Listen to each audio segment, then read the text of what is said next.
Datangkan langsung orang tua Baradae. Kunci sukses Polri bongkar misteri kematian Brigadir J.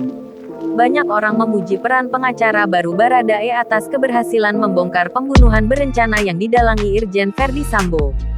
Mahfud MD bahkan menyebut pengacara Baradae yakni Deolipa Yumara dan Muhammad Burhanuddin bekerja dengan bagus. Kedua pengacara itu mempunyai andil besar dalam mendorong keberanian Baradae mengungkapkan fakta. Sementara Kepala Bareskrim Polri Komjen Pol Agus Andrianto dilansir dari Tribun News menegaskan, bukan karena pengacara itu Baradae mengaku. Agus menyebut pengakuan yang dibuat oleh Barada Richard Eliezer Pudihang Lumiu atau Baradae adalah hasil kegigihan penyidik tim khusus Polri dalam melakukan pemeriksaan. Menurutnya, penyidik melakukan upaya pendekatan untuk membuat Baradae mengungkapkan peristiwa yang sebenarnya terjadi. Adapun upaya pendekatan yang dilakukan dengan cara mendatangkan kedua orang tua Baradae. Upaya ini dalam rangka membuat Baradae tergugah bahwa ancaman hukumannya cukup berat sehingga jangan ditanggung sendiri.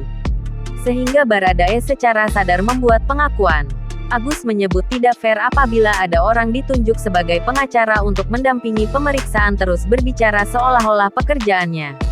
Diketahui sebelumnya Baradae sempat ditinggal oleh pengacaranya yang terdahulu. Tim pengacara Andreas Nahot Silitonga sebelumnya memutuskan mundur mendampingi Baradae menghadapi kasus kematian Brigadir J. Setelahnya Baradae kini didampingi oleh dua pengacara penunjukan dari Bareskrim Polri yakni Deolipa Yumara dan tim. Sejak didampingi Deolipa Yumara, Baradae membongkar misteri kematian Brigadir J. Baradae mengaku dirinya hanya menjalankan perintah untuk ikut menembak Brigadir J. Lewat sebuah wawancara di televisi swasta, Deolipa menjelaskan trik yang membuat Baradae luluh dan mau berkata jujur. Dari tayangan YouTube CNN Indonesia, Deolipa Yumara bercerita bahwa ia dan kliennya sempat melakukan suatu hal terlebih dahulu sebelum menjalani pemeriksaan. Ternyata sebelum di BAP, Baradae melakukan doa bersama pengacaranya semoga dibukakan jalan, diberikan lancar dan terang. Tak hanya mengajak Baradae berdoa, Deolipa Yumara juga menenangkan kliennya agar berbicara secara jujur di depan penyidik. Ada 4 tersangka dalam kematian Brigadir J yakni Baradae, Brigadir RR, KM dan Irjen Verdi Sambo.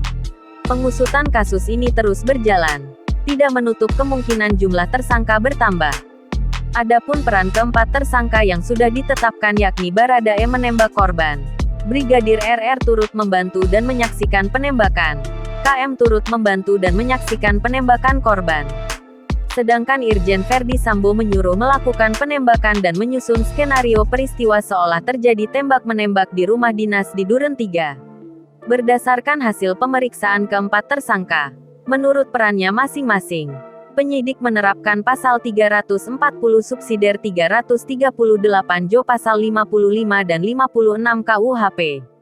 Ancaman maksimal hukuman mati, penjara seumum hidup, atau penjara selama-lamanya 20 tahun. Jangan lupa subscribe, share, komen, dan like ya!